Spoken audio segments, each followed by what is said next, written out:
So I get to introduce Antoinette Schoar, who's going to present an example of her research.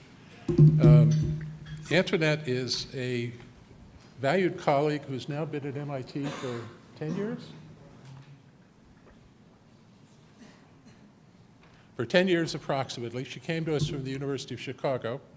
She is now the Michael Koerner Professor of Entrepreneurial Finance, which tells you one of her specialties. She is an authority on private equity and the private equity business, including venture capital and entrepreneurial finance generally. She's also has done remarkable work at the empirical corner of my triangle on a number of topics. And she made a splash several years ago with a paper with Marianne Bertrand that looked at the personal characteristics and career paths of CEOs and CFOs and found that despite what corporate finance theory might say, the personal experiences and attributes of people who reach CFO or CEO positions had a lot to do with financial management, of their actual financial management strategies. And as I say, this was a remarkable paper, completely original, and it made a big splash. So she's going to report to you on research that in some ways is a follow-up on that research that I just mentioned. But believe me, it's only a piece of her portfolio. And it's too bad we don't have the time to see the whole portfolio, but that will be for another day. After that. Thank you, Steve, for your very kind introduction. And I'm delighted to be here. Indeed, what I want to show you today is actually some work that relates to how CEOs make decisions, but it also, actually, why I thought it was very topical to talk about this today, is it shows you some of the long run and maybe less appreciated aspects of financial crises and recessions and how they actually can have persistent effects for the economy overall. So what I want to talk about and what I want to talk to you about is how recessions and booms actually shape leaders and CEOs that later on go forward and actually run our economy. And as Stu already said, this builds on some of my earlier work that had shown that indeed individual decision makers matter a lot for how firms are run, how they are managed, how they make financial choices. And of course, all the great research in corporate finance that we know is mainly building on very abstract concepts like information asymmetry, moral hazard, all the important concepts of finance. But it leaves the individual decision maker and how this person was shaped or is shaped completely out of the picture. And in a way, right, if you believe those theories, they should be out of the picture, but what I'm going to show you now is that they're very much inside that picture and they matter quite a bit. And if they matter quite a bit, then we should really care about how their strategies and their decisions are formed. And so the one thing that you should take away from today, and you'll see, no, not from today, just from my half an hour, right? Exactly. So what you should take away is that actually these individual decisions matter a lot, and they might therefore have implications for the macroeconomy overall, because they seem to affect the risk-taking ability and the financial management strategies of CEOs. So let me get started here. I just want to get started, with one of our alums, who is a finance alum at MIT, who actually encapsulated some of the things that I will show you in a very nice quote after the now long ago merger of Traveler and Citigroup. So John Reed said, in the old days, I would have said it was Capital History, the name of the bank. Garbage, so that's him speaking, right? Not me. It's about the guy at the top. I'm very much a process person, a builder, while Sandy Weil is an acquirer, totally different, right? So this is exactly encapsulating this idea that while theory might have said doesn't matter who's at the top, right? The financial pressures and the economic trade-offs should be all the same, but the way different CEOs and CFOs seem to solve these problems actually seems to be very personal. And so what, now today I want to show you is what explains some of those personal differences.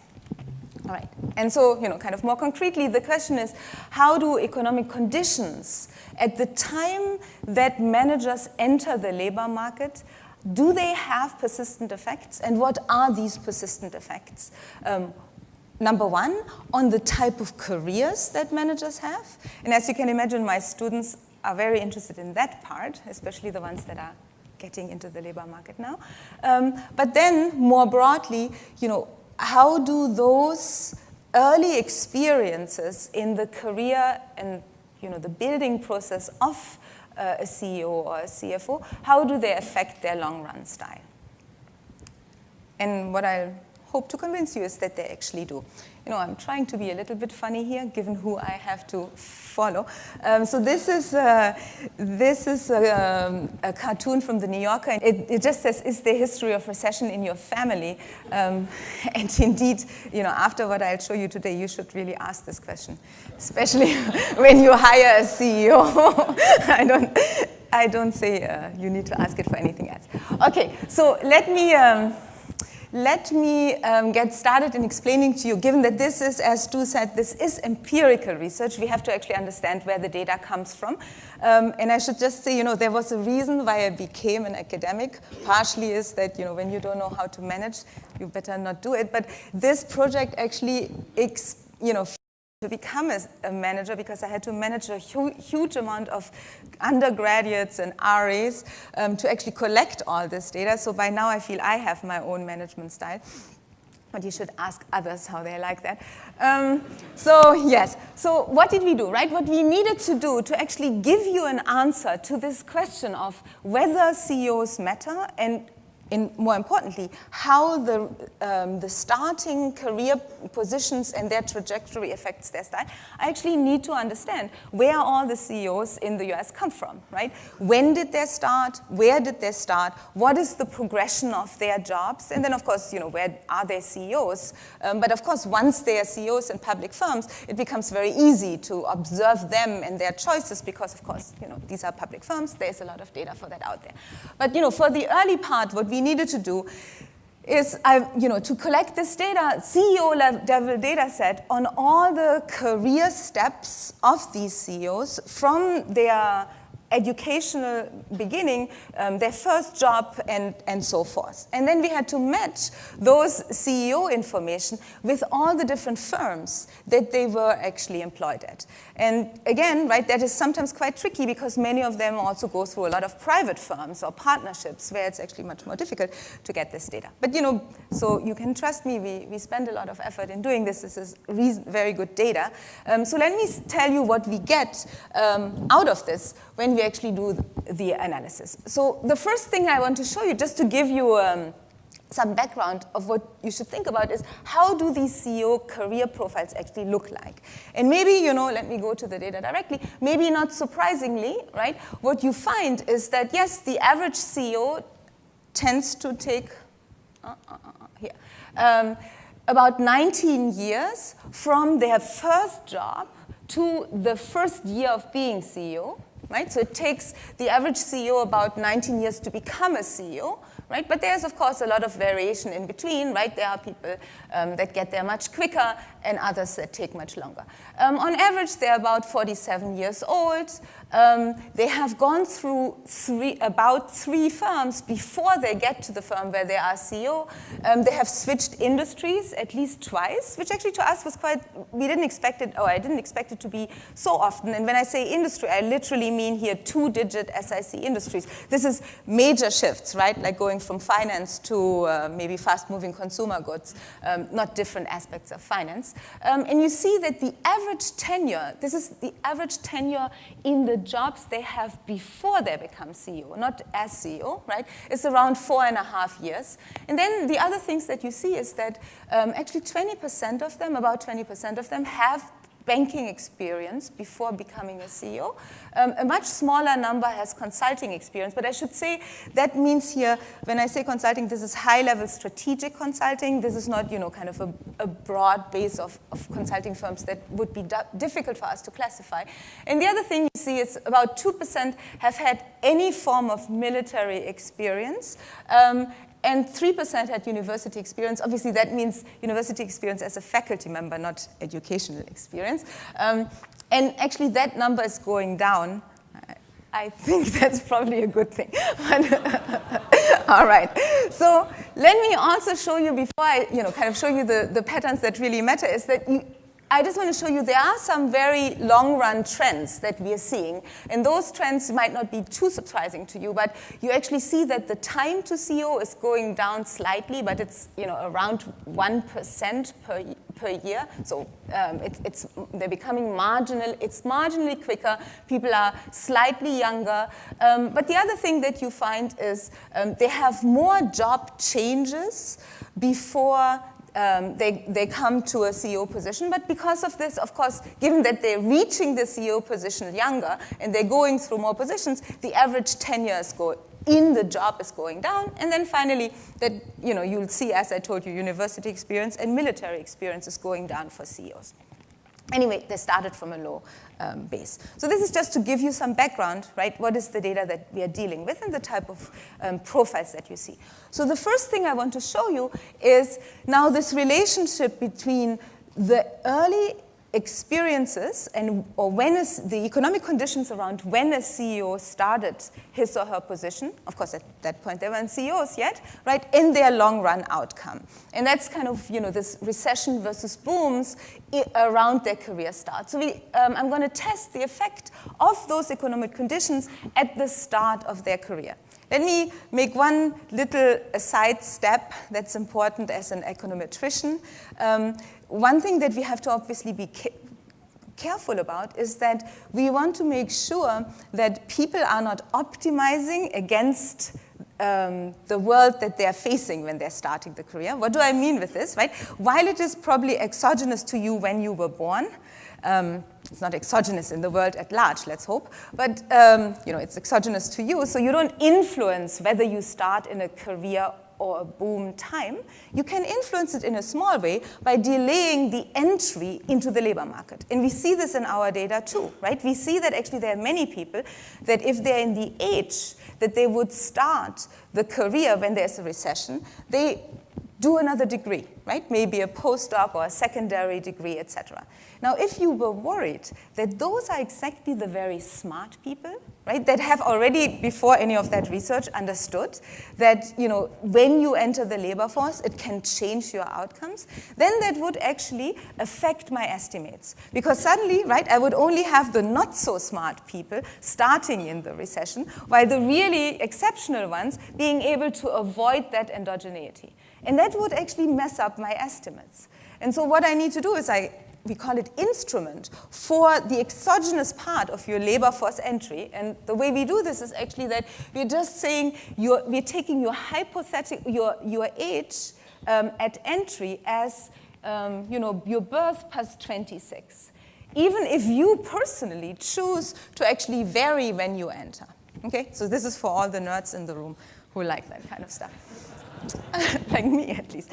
Okay, good. So what do we find? So let me go to the data directly. So we actually two broad things that I want to show you. The first thing you find is that the type of career profile that CEOs that start in boom versus bust have are very different. And so these are the point estimates from more complicated regressions controlling for industry effect, cohort effect, other broad economic effects, and holding all these differences constant, what I'm showing you is what happens to the number of positions, the number of industries, the average tenure that a CEO runs through who either started his or her career in a recession versus a boom.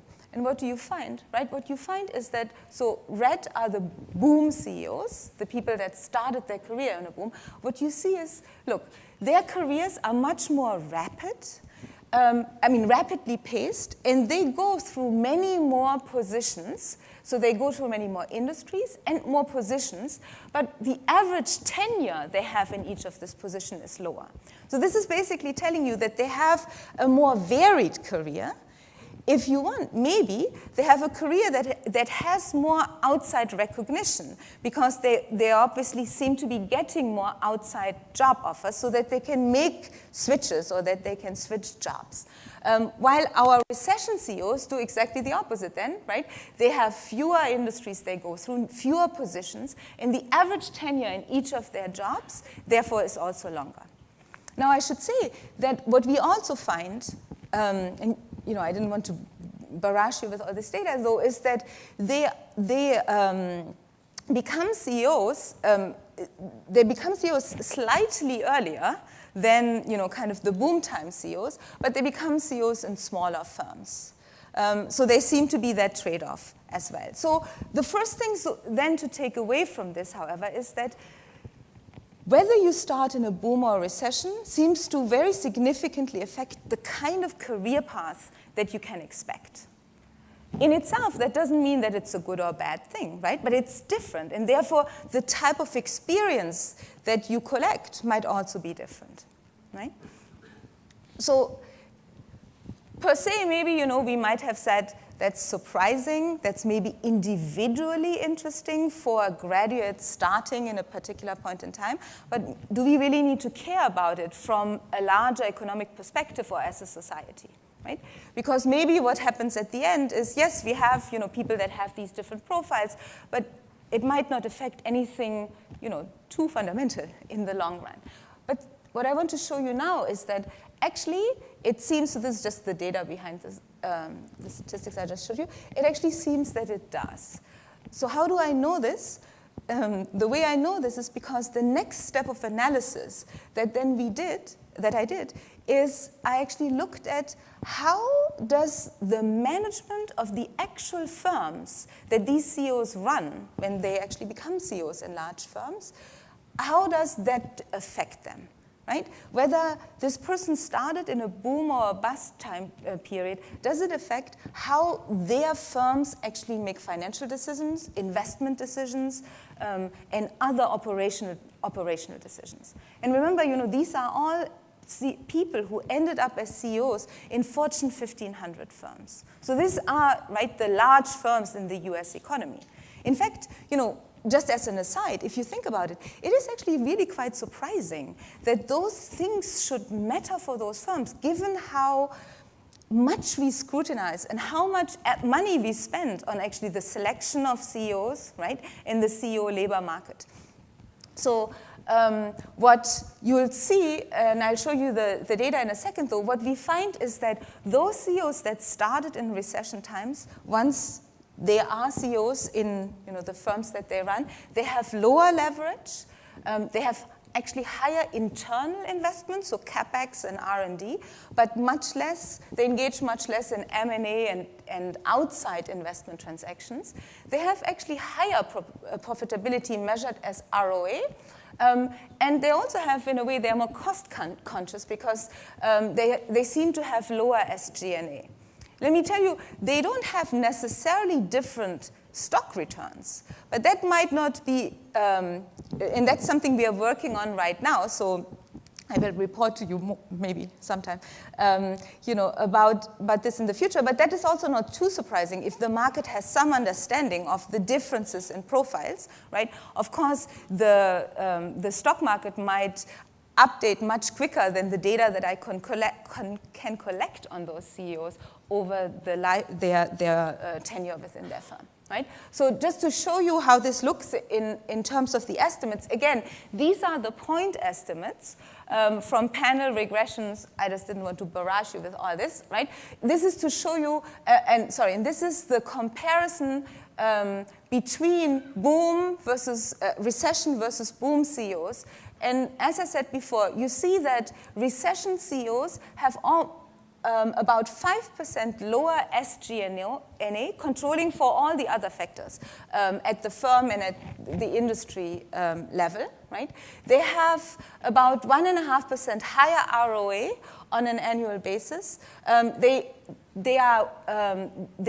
CapEx internal investment is about 1% higher than a boom time CEO, right? And as I said, this is offset by the fact that they don't engage in M&A transaction.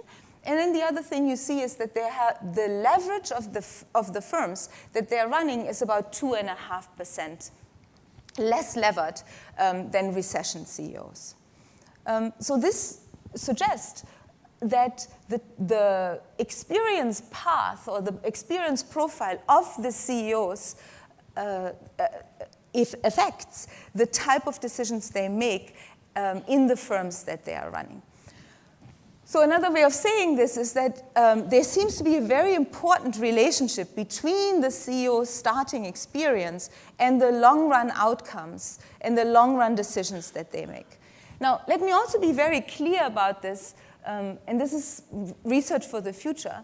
It is very difficult to know what exactly is the causal direction or the inference, the causal inference we want to draw from this, right? On the one hand, it very clearly shows you that the experiences that people have early on matter, and they matter on a very large scale because they matter for these largest public firms in the US economy. But what I cannot tell you, at least at this point with this analysis, is whether this is an outcome of imprinting, right? Is it that the recession changes people, and because of going through these experiences early on, they become more conservative, they become more cautious? Or is it a selection story, which is that the type of people that rise to the top in these, let's say, recession versus boom times are different, and therefore different characteristics are being rewarded, right? Ultimately, in the macroeconomy, it has the same effect, because it might have the effect that we have a pool of top managers that has certain profiles that limits the type of decisions, or at least it affects the type of decisions that they make. But what I cannot tell you, of course, as I said, is whether this is selection or whether this is imprinting. So, as I said, why do I think this is important?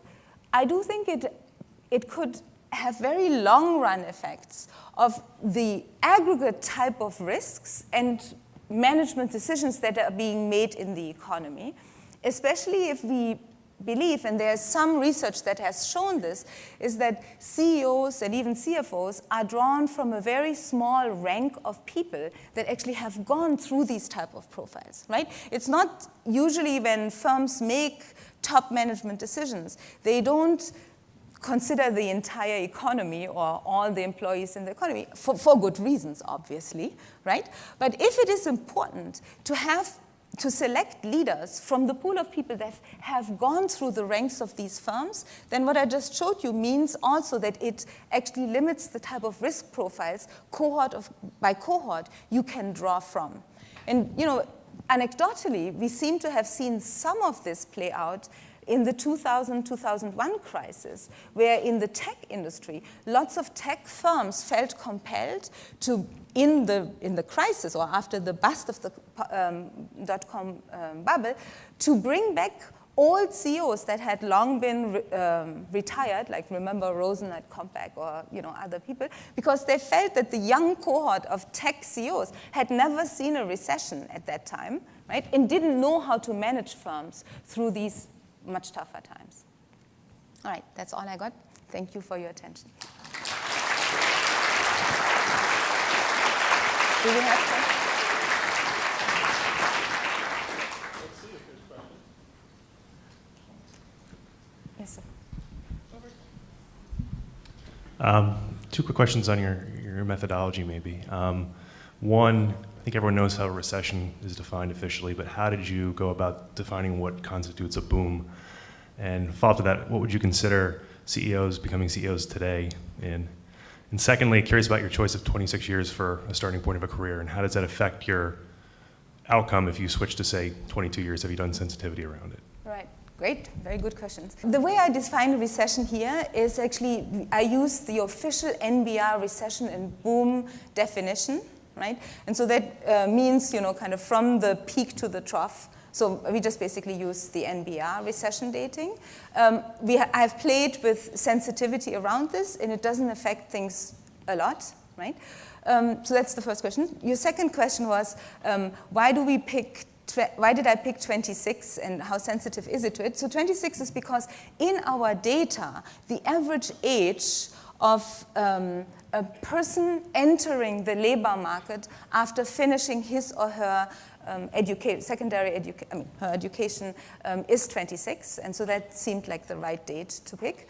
It is actually, 22 wouldn't work because, more than 50% of the CEOs in my data actually have an MBA or a master, or some of them a PhD. So, there are too many people that don't just have an undergrad, right? And that's also important because you want your instrument to have some bite. I assume that you had your list of factors there with the highest correlations, but I wonder about two others. One is the bow to the psychology, Freud, and so on. What about 2 years old? And how might it have correlated with 2 years old to recessions versus boom times? And the other question is that many CEOs are valued on their ROI rather than ROA. Yes. Yes, thank you. So actually, we also look at ROI and other measures of firm performance. If you want to take a look at the paper, you'll see that there's a whole host of things we look at. We actually find, this is kind of related to the performance. We actually find that the recession CEOs don't have higher compensation based on the award of stock option package, but they have higher compensation based on the realized stock option packages, which also tells you that there is obviously some performance differential. Now, the other thing that you said is looking at two-year-old. So the thing I can tell you, if you think about this methodology, it ultimately depends on the cohort you are born into. Right? So I can't randomize you into a recession at 26 and then also at 2, because that's US history kind of has done this for me. So the people who enter a recession in 26, usually, it's just history that will determine whether they had also seen a recession at 2. And I don't have enough variation because I don't have, 500 years of data for this to have enough variation on this. Probably, there are some results that actually have shown that whether you experienced a recession early in your life also affects your personal investment choices and makes you more conservative too. Yes. Given that half your CEO base had advanced degrees and half of them didn't, is there a correlation that you found between whether or not having the advanced degree makes one more likely to be a CEO, or having an advanced degree correlates with the results of the firm, the performance of the results of the firm that they become CEO of? Right. So 2 very good questions. The first question, unfortunately, I can't answer because for that, so his first question was, right, does it make it more, are your outcomes better, right? To actually estimate this, I would have to know the entire population of the US, right? Or at least the population of people that's start, let's say, from a good undergraduate program or something like this, and then see whether adding a degree, increases their chances. And I don't have that data because I am looking at people that ultimately do become CEOs somewhere. So I can't unfortunately answer that. There's some, kind of in the labor literature, there's some data that actually suggests that definitely there's a positive impact. And there's a, this is one of the most estimated numbers in all of labor economics, but the return to 1 year of schooling in the US at least is 8% over your lifetime income. But that's just an aside. But what I can tell you is having an MBA degree actually seems to, let me not say change, but is very much correlated with the kind of choices we see CEOs making. So CEOs that have an MBA tend to actually be more market-oriented. So for example, they actually seem to undertake more M&A transactions. They are more sensitive to economic conditions when making investment choices. They also tend to actually have lower SG&A. But I can actually tell you, the one thing I found very interesting is that you can even see that different types of MBA programs have different outcomes over the long run. And so I'm actually very pleased to say that at MIT, MIT CEOs and CFOs tend to actually have what looks like more sophisticated financial management practices in place. This is all not to me. That's all to kind of my colleagues that have done this for a very long time. And the other thing that we find is that actually MIT CEOs, CFOs tend to do fewer M&A transactions, which most people actually think is a good thing, because we know from the overall finance literature, right, that a lot of value gets destroyed in M&A of public firms, not private firms, but for public firms. Yes, thank you. Hi, Professor. Hi, how are you? How are you? I was just wondering, in terms of your data, have you taken into account the proliferation of technology startups and the trends with CEOs being younger, perhaps even much less educated than the data that you bring, and some of the new types of people that would it be incorporated? Right, so that's a good question.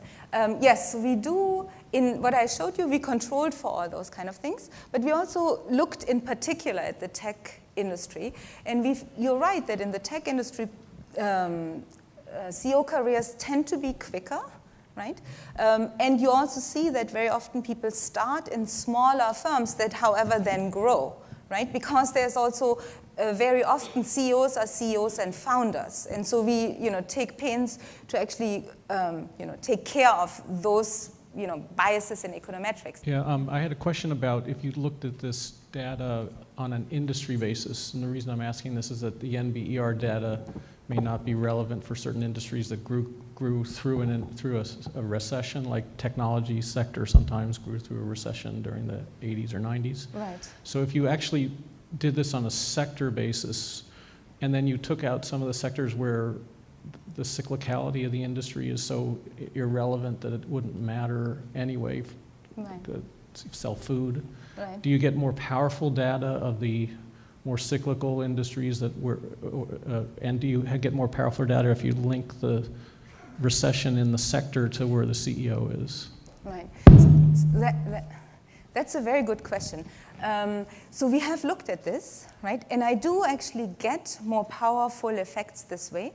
But the one thing why I'm always a little bit cautious to report this is because ultimately, this test assumes that people are relatively fixed in the industry they want to go to.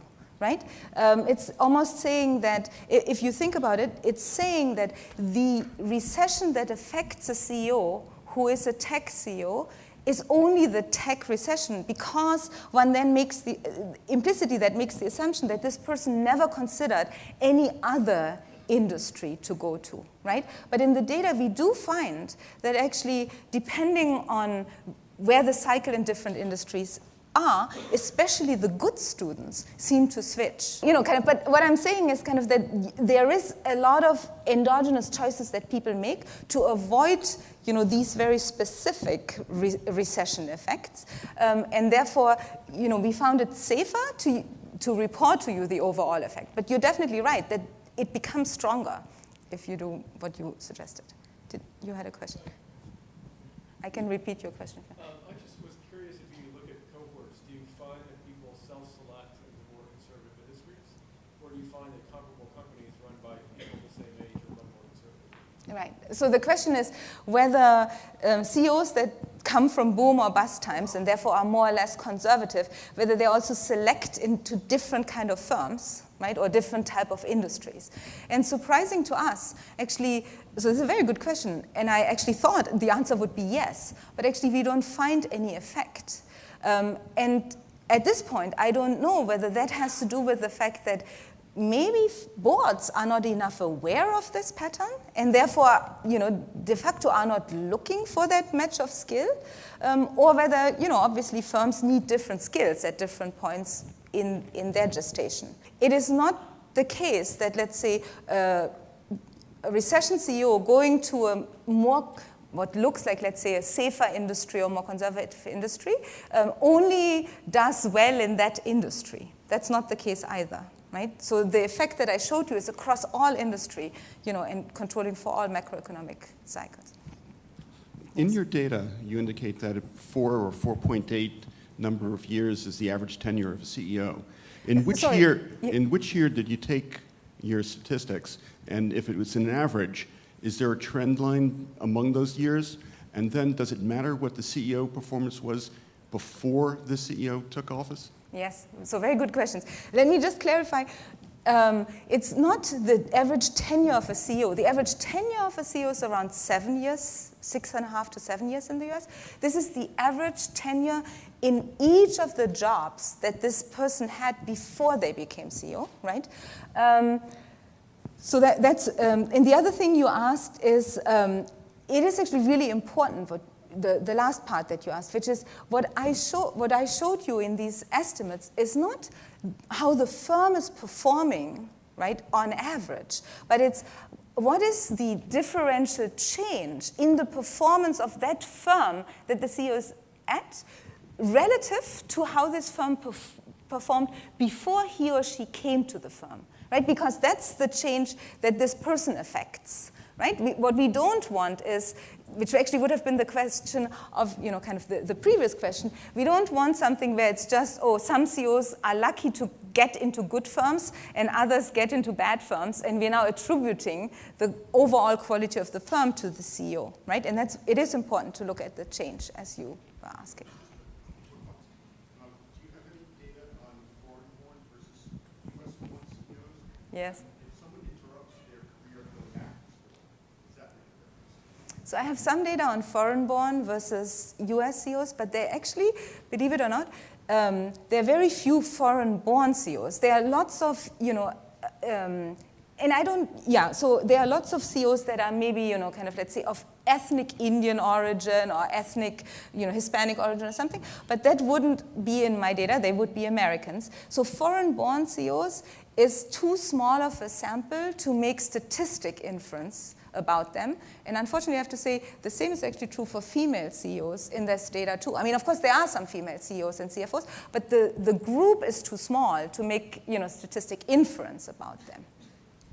And the other question you asked is, if somebody went, kind of back in their career. Actually, one thing we find, I can tell you, is that in the 60s and the 70s, it was much more common, actually, for people, we see this in the CEO profile, people stepping out of, let's say, their business career and going either into academia, regulatory positions, maybe industry associations, and then coming back. While we see, over the last 2 decades, we see very little of that behavior in general.